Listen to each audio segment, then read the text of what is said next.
Há 53 dias do primeiro turno das eleições, marcado para 4 de outubro, os candidatos que tentam furar a polarização entre Lula e Flávio seguem sem conseguir ganhar força. Os 3 levantamentos nacionais mais recentes mostram Ronaldo Caiado, Romeu Zema e Renan Santos limitados a percentuais de um dígito individualmente, sem superar a marca de 5%. O cenário muda quando os nomes são testados diretamente contra Lula em eventuais segundos turnos, mas isso ainda não se traduz em força para alcançar a segunda vaga no primeiro turno. Parte do desafio está na transformação da estrutura partidária nos estados em apoio efetivo à candidatura presidencial. O PSD, de dado, chegou às convenções com candidatos próprios ao governo em 12 estados e também no Distrito Federal, mas nem todos estavam comprometidos com o palanque de Caiado. No Novo, Romeu Zema tinha candidatos próprios em 4 estados, enquanto o partido priorizava acordos regionais com nomes de outras siglas em outras unidades da federação. Renan Santos enfrenta a estrutura reduzida do Missão. O partido tem um deputado federal apenas e, por isso, emissoras não são obrigadas pela lei, pela legislação eleitoral, a convidá-los para o debate. Então, hoje temos uma eleição polarizada, já cansamos de falar isso aqui para vocês. A cada dia que passa, não há aumento do índice de intenção de votos para a terceira via, Romeu Zema, Caiado e Renan, o que mostra que é uma eleição voltada para polarização e também para a rejeição, apesar de que eu estava até conversando com a produção aqui do Contexto hoje, de que uma última pesquisa mostra uma rejeição muito alta também do Renan Santos, o que me deixou, preocupada, tentando entender essa rejeição do Renan, que é um cara jovem, que fala o que quer, né, o que quer, o que não quer, nas pesquisas e nas redes sociais. Mas está aí para você, ó, pesquisa de rejeição. Lula com 49%, Flávio também com 49%, empatados, Caiado com 29%, Romeu Zema com 31% e Renan Santos com 28%. Renan que veio, como eu disse, aí para tentar alcançar também os jovens por meio das redes sociais, lugar em que ele é muito forte. O Missão tem apenas um deputado, que é o Kim Kataguiri, dificulta muito a vida do Renan hoje. E com essa rejeição também, eu não achei que a rejeição do Renan estivesse tão alta. Até fiquei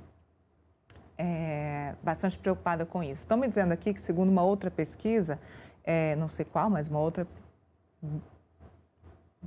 BTG Nexus, ó, o passarinho aqui chamado Anabelle está me dizendo que pela BTG Nexus ele tem 50% de rejeição, o que é um número altíssimo, supera aí os números de Lula e de Flávio Bolsonaro. Mas o que de fato importa temos uma eleição polarizada, com uma rejeição alta e com 2 candidatos apenas com chances de ganhar, de fato, uma eleição, de seguirem para o segundo turno.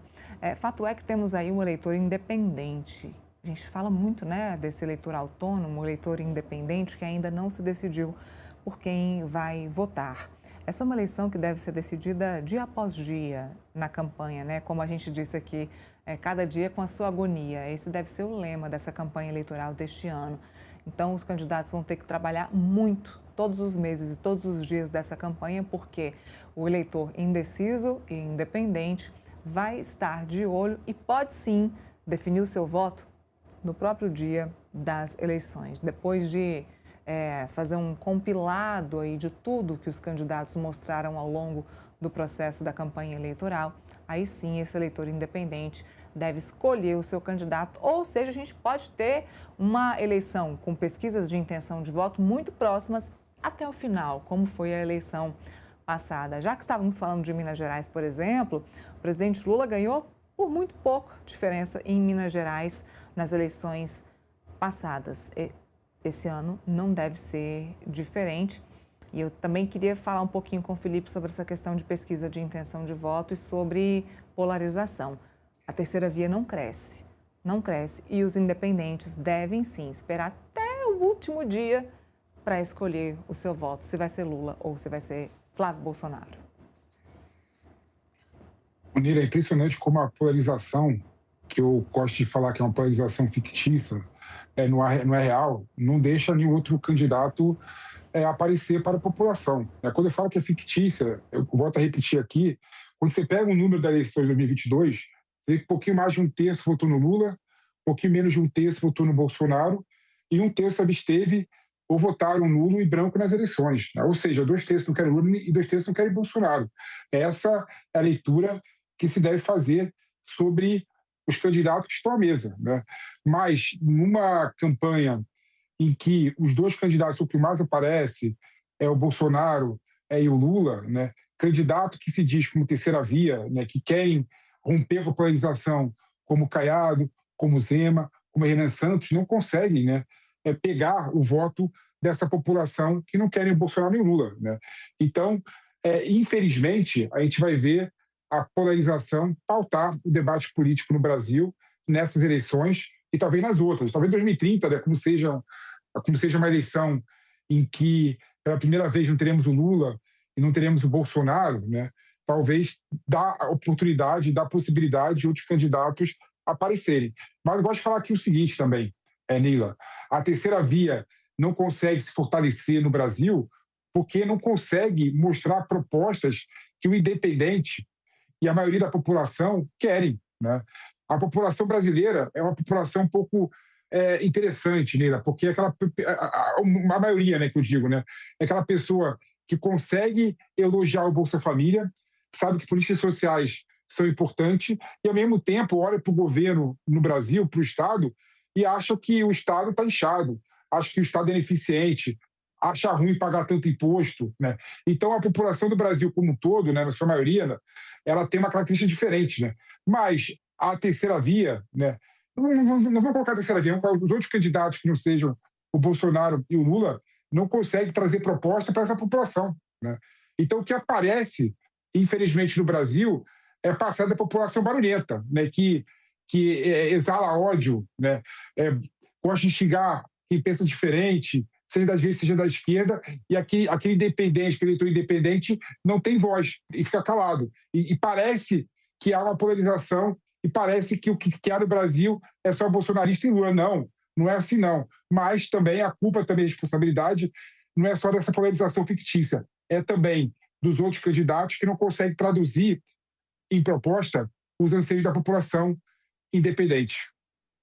Você imagina a vida do marqueteiro do Flávio e do marqueteiro do Lula nessa campanha? Vai ser dia após dia mudando campanha, mudando estratégia. Eu não queria estar na pele deles não, viu? Não queria Eu também mesmo. não, eu também não, Nira. E você vê, por exemplo, que é interessante porque há uma nuance, né, quando você fala da eleição no Brasil, ainda mais relacionado com o Lula e com o Bolsonaro, quando você vê as políticas que foram implementadas pelos dois, né, tudo bem que o discurso pode até ser diferente, mas é basicamente a mesma. Eu falo isso e o pessoal me xinga. Ah, nossa, tá falando besteira. Fala que não é igual ao Bolsonaro. Gente, olha a política do Bolsonaro em termos orçamentários e financeiros e compara com a política do Lula. O Bolsonaro e o Lula é o pobrismo, é colocar o pobre no orçamento. Bolsa Família ou Auxílio Brasil. Casa Verde e Amarela, Minha Casa Minha Vida. Ou seja, a mesma política setorial, social, né? É o tal fiscalismo, né? Buscando superávit primário. O Lula não conseguiu e o Bolsonaro conseguiu superávit nas empresas estatais. Sim, é verdade no último ano de mandato do Bolsonaro, mas você vê o todo, é exatamente assim. E o terceiro aspecto, Neila, a esquerda é identitária, né, defende no discurso identitarismo, e a direita está ao guerra cultural, ou seja, dois lados da mesma moeda. Ou seja, os dois candidatos, as duas correntes no Brasil, o bolsonarismo e o petismo, é basicamente a mesma corrente política. Nossa, o que vai chover de comentário, estou esperando, tá? A gente vai ler depois. Deixa eu chamar mais um intervalo para quem nos assiste aqui pela Fast TV, intervalo comercial. A gente já volta com vocês aqui no Contexto Metrópolis.